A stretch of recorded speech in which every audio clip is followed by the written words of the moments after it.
Bilang bahagi ng diwa ng pagbibigayan ngayong Kapaskuhan at sa patuloy na pagsusulong ng mga programang pangkomunidad ng Philippine National Police, matagumpay na isinagawa ng PNP Academy Alumni Association Incorporation Cagayan Chapter ang pamaskong handog para sa mga mag-aaral ng Liwan Elementary School Rizal, Cagayan nito lamang ika-15 ng Disyembre taong kasalukuyan.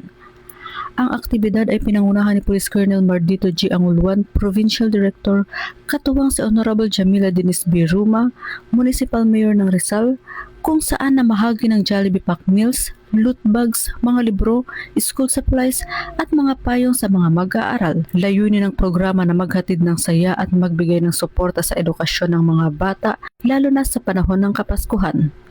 Isinagawa ang aktibidad bilang bahagi at suporta sa mga advokasya ng PNP na Project Assist, School Care at ETNEB Challenge ng First Cagayan PMFC sa pangunguna ni Police Major Abdel Aziz D. Maximo, Acting Force Commander at isa ring miyembro ng PNP-AAI Cagayan Chapter na nakatuon sa pagpapalakas ng ugnayan ng pulisya at komunidad, pangangalaga sa kapakanan ng kabataan at patuloy na pagtataguyod ng malasakit, disiplina at serbisyong makatao.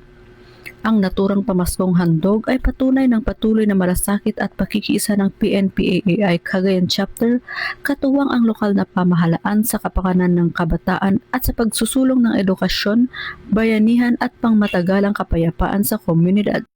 Mula dito sa Lambak ng Cagayan, ako ang inyong PNN correspondent, Patroluman Balyada, alagad ng batas, tagataguyod ng Balitang Pulis.